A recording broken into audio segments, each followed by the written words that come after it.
अंधभक्त है, अंधे हैं वो तो उनको तो बस मोदी मोदी दिखता है। जो मोदी के खिलाफ बोलेगा हम तो उसको बोलेंगे। मुझे तो सही को सही कहना है, गलत को गलत कहना है। मीडिया क्यों नाम दिया गया आपको पता है? पता है, क्योंकि वो गोद लिए हुए हैं नरेंद्र मोदी जी के। जितने भी पत्रकार हैं यहाँ पे कोई भी टोकेगा नहीं बीच में, बिल्कुल भी नहीं टोकना, बिल्कुल भी डिस्टर्ब नहीं। मैं सब कुछ बता रहा हूँ ना, पूरे कानून बता रहा हूँ, टोकिए मत अब बीच में। अब आप कोई भी नहीं बोलेगा बीच में, पहले मेरी बात पूरी होगी। ये किसान जो है सरकार को क्या मैसेज देना चाह रहे हैं? ये देना चाह रहे हैं कि आप अगर संसद में सही फैसले नहीं करोगे तो किसानों को अपनी संसद खोलनी पड़ेगी। तो किसान संसद तो खोल चुके हैं, स्पीकर भी बैठा चुके हाँ हैं, जी। तो क्या जो दूसरा स्पीकर बैठे हुए हैं क्या उनको सुन रहे हैं? क्या वो किसान की बात मानेंगे आने वाले वक्त में? जरूर मानेंगे, इनको मानना पड़ेगा। अगर ये नहीं मानेंगे तो हम तो यहाँ पे ही बैठे रहेंगे। कर लो जो कर सकते हम तो यहाँ पे ही बैठे रहेंगे। अगर ये कानून वापस नहीं करेंगे और एमएसपी की गारंटी नहीं देंगे तो हम यहाँ से नहीं हटने वाले। साफ साफ कह रहा हूँ मैं। क्यों पढ़ाई लिखाई नहीं करनी है, आंदोलन नहीं करना है? क्या ऑनलाइन क्लास चल रही है, कहीं भी बैठ जाओ, फोन लो, बुक्स पास रखते ही हैं, बुक्स को अपने साथ रखो, लगाया फोन, क्लास ली, बुक्स से जो भी पढ़ाई करनी है करी, जो कॉपी में लिखना है लिखा, बस अपना काम करो। तो आपने आपदा को अवसर बना दिया है। बिल्कुल कर दिया है। अगर इतना अच्छा है, अगर हम ऑनलाइन क्लास ले सकते हैं तो लेंगे। अच्छा, किसान बार बार ये कहते हैं कि अगर बिल वापसी नहीं तो घर वापसी नहीं, 24 तक बैठेंगे। हाँ। तो आपको नहीं लगता कि किसानों का बहुत ज्यादा नुकसान हो जाएगा 24 तक? कुछ नहीं होगा, किसान अपने हकों की सही को सही कहेगा, गलत को गलत कहेगा।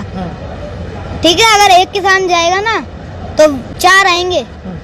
अगर एक अपना खेत पे जाता है तो उसके उधर गांव से 4 आएंगे लोग। आप अभी से जुड़ चुके हैं, मतलब आप छोटे हैं, जिसे बचपन लोग बोलते हैं, लेकिन कुछ लोग कहते हैं कि जो यहाँ लोग बैठे हुए हैं, इन लोगों को जो कांग्रेस है और दूसरी पार्टी है वो फंडिंग कर रही है। हाँ। तो इसमें आपका क्या सोचते हैं इस बात को लेकर? देखिए फंडिंग, देखिए कुछ नहीं है। अगर वो यहाँ पे आके देखें, मुझे एक वीडियो दिखा दे जहाँ पे फंड ले रहे हो, जहाँ पे पैसा ले रहे हो किसान कांग्रेस से, कोई और पार्टी से, मुझे वीडियो दिखा दो। लेकिन जो भक्त लोग हैं वो आप पे तो आरोप लगाते हैं ना ये सब चीज का। हाँ जी, वो भक्त हैं, अंधभक्त हैं, अंधे हैं वो तो उनको तो बस मोदी मोदी दिखता है। जो मोदी के खिलाफ बोलेगा हम तो उसको बोलेंगे। अंधभक्त पता है किसको कहते हैं? पता है, क्या होता है अंधभक्त? ये जो अंधा हो जाता है, बस उसको तो जिसकी भक्ति कर रहा है वही दिखता है। किसी की भक्ति में अंधा हो जाए वो अंधभक्त है। हाँ। अच्छा, उत्तर प्रदेश चुनाव भी है, योगी जी कह रहे हैं कि अब तो उठ जाओ, चुनाव आने वाले हैं। हम नहीं उड़ने वाले, तुम कुछ भी कर लो। तुमने इतनी कोशिशें कर ली इस आंदोलन को उजाड़ने के लिए, यहाँ से नहीं हटेगा किसान। अब तो कह रहे लखनऊ जाने के लिए जा रहे हो क्या? जाएंगे, वो राकेश टिकैत जी होके भी आ गए और वहाँ पर भी एक लगेगा हमारा, वहाँ पर भी आंदोलन स्थल होगा एक, वहाँ पर भी अच्छा रहेगा।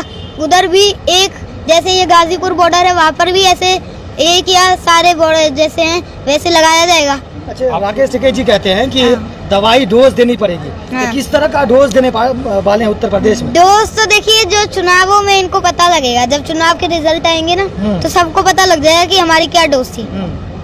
अच्छा, गोदी मीडिया जो बोलते हैं लोग, गोदी मीडिया, वो आपके बारे में जो दिखा रहे हैं तो आपको कैसा लगता है? मुझे देखिए किसी दुनिया की बातों से मुझे कोई फर्क नहीं पड़ता। मुझे तो सही को सही कहना है, गलत को गलत कहना है। चाहे कोई भी कुछ भी कहे, मुझे कोई फर्क नहीं पड़ता। मोदी मीडिया क्यों नाम दिया गया आपको पता है? पता है, क्योंकि वो गोद लिए हुए हैं नरेंद्र मोदी जी के। जो गोद लेता है उसको वो ही सारा कुछ संभालता है। तो फिर ऐसा नहीं कहा जा सकता जैसे कि सारे किसानों को राकेश टिकैत जी ने गोद ले लिया है? देखिए राकेश टिकैत जी भी एक किसान है और ये सारे किसान नेता हैं, जितने भी यहाँ पे किसान है ना, सारे किसान नेता हैं, इसलिए ऐसे ना कहा जाए। वो भी हमारे साथ है, वो भी अपने बस हकों की लड़ाई लड़ रहे हैं। बस वो है कि थोड़ा दौरे करते हैं, जगहों पे जाते हैं। और मैं अपने पिताश्री डॉक्टर नरेंद्र सिंह चौधरी के साथ 1 लाख किलोमीटर चला, हमने यात्रा करी, मैंने आपको इंटरव्यू में बताया हुआ है। और साथ जो जितने भी देख रहे हैं उनको पता भी है। अच्छा, यहाँ 90 साल के बूढ़े आ गए, 100 साल के भी हैं, जवान भी है, और आप छोटे हैं, तो क्या आपकी टुकड़ी भी आने वाली है? तो आप छोटे छोटे हैं। बिल्कुल, अब एक जो पीढ़ी आएगी उसको भी पता लग जाएगा कि क्या सही है क्या गलत है, और एक टीम होगी बच्चों की तैयार हो। अच्छा, एक मुझसे डिस्कस कर रहे थे कि वो 12 साल का जो 8 साल का बच्चा है, उनको एमएसपी और कानून के बारे में क्या पता, जो वहाँ जाके इंटरव्यू दे रहे हैं, बात कर रहे हैं? ठीक है, मुझे सब पता है, मैं अभी बताता हूँ आपको। हाँ। देखिए, जो सबसे पहला कानून है वो मंडी को लेकर है, और जो दूसरा कानून है स्टोरेज को लेकर है, और जो तीसरा कानून है वो कॉन्ट्रैक्ट फार्मिंग को लेकर है। ठीक है, अब मैं कानून बताऊंगा। किसान नहीं, किसान का बच्चा बताए। हाँ तो क्या हो गया, मैं भी एक किसान हूँ ना, हाँ, तो बता रहा हूँ मैं, अभी बता रहा हूँ। पर बीच में कोई भी, जितने भी पत्रकार हैं यहाँ पे, कोई भी टोकेगा नहीं बीच डिस्टर्ब में, नहीं करेगा, बोलिए। बिल्कुल भी नहीं टोकना, बिल्कुल भी डिस्टर्ब नहीं करेगा। ठीक है। देखिए अभी मैंने आपको सारे कानून गिना दिए, अब इनके पॉइंट गिना देता हूँ, ठीक है। सबसे पहला कानून था मंडी को लेकर। अब देखिए इन्होंने कहा है ऑल ओवर इंडिया में तुम अपनी फसल कहीं भी बेच सकते हो जहाँ पे अच्छी रेट मिले, ठीक है। इसलिए अब ये वो किसान जो है वो पहले, सबसे पहले गाड़ी करेगा किराए पे, फिर रास्ते में उसको डीजल देगा, डीजल भरवाएगा उसका खर्चा, फिर रास्ते में टोल देगा, ठीक है। और उसका इतना तो खर्चा हो जाएगा जितना उसका प्रॉफिट नहीं होगा। इसलिए चाहिए कि पास की मंडी मजबूत करी जाए और एमएसपी की गारंटी दी जाए, जिससे अच्छे सही रेट मिलेंगे, जो तय रेट है उस पे मिलेगा। और अगर देखिए जो वो बेचारा, उसको शहर का रास्ता अच्छे से पता नहीं होता, वो कहाँ घूमता फिरेगा कि कहाँ पे अच्छी रेट मिल रही है। अब सीधा सीधा कॉन्ट्रैक्ट फार्मिंग बताइए ना, कॉन्ट्रैक्ट फार्मिंग में डालो। मैं सब कुछ बता रहा हूँ ना, पूरे कानून बता रहा हूँ, टोकिए मत अब बीच में। अब आप कोई भी नहीं बोलेगा बीच में, पहले मेरी बात पूरी होगी, ठीक है। अब दूसरा कानून है स्टोरेज को लेकर। स्टोरेज देखिए, पहले एक लिमिट थी कि इतना आप स्टोर कर सकते हैं, अब वो लिमिट हटा दी गई है। अब कहते हैं कि आप जितना मर्जी जाए स्टोर कर सकते हैं। ना आपके पास इतना पैसा है, ना मेरे पास है, ना आम आदमी के पास इतना पैसा है कि वो पूरा सारी फसल स्टोर कर ले। तो ये किसके पास है इतना पैसा? बड़े बड़े उद्योगपतियों के पास। वो जब सारे गोदामों में स्टोर कर लेंगे, वो जब चाहेंगे उसको खोलेंगे, जब चाहे बंद करेंगे, फिर भूख की बोली लगेगी। जैसे शैम्पू के पैकेटों में मिलता है ना, वो शैम्पू 1-1 रुपए का, 2-2 रुपए का, ऐसे बिकेगा। फिर आटा ऐसे बिकेगी चीजें किसान की उगाई हुई। अब देखिए, अब मैं कॉन्ट्रैक्ट फार्मिंग का बताता हूँ।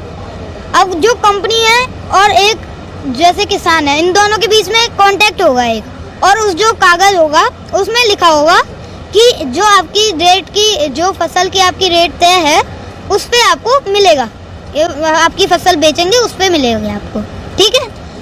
अब जो किसान कॉन्ट्रैक्ट फार्मिंग नहीं करना चाहता, ठीक है, या तो फिर वो मंडी में भटकता रहेगा कि भाई मुझे कहीं रेट चाहिए मुझे अच्छी, ठीक है, तो उसको जबरदस्ती फिर कॉन्ट्रैक्ट फार्मिंग करनी पड़ेगी। अब जिसको नहीं चाहिए कॉन्ट्रैक्ट फार्मिंग, तो इसलिए जो एमएसपी की गारंटी है वो मिलनी चाहिए, जिससे अगर वो मंडी में बेचने जाएगा तो फिर उसको आसानी होगी, उसको भी पता लग जाएगा, वो भी सहमत रहेगा, वो भी खुश रहेगा कि मुझे मेरी फसल की रेट तय मिलेगी। ये है।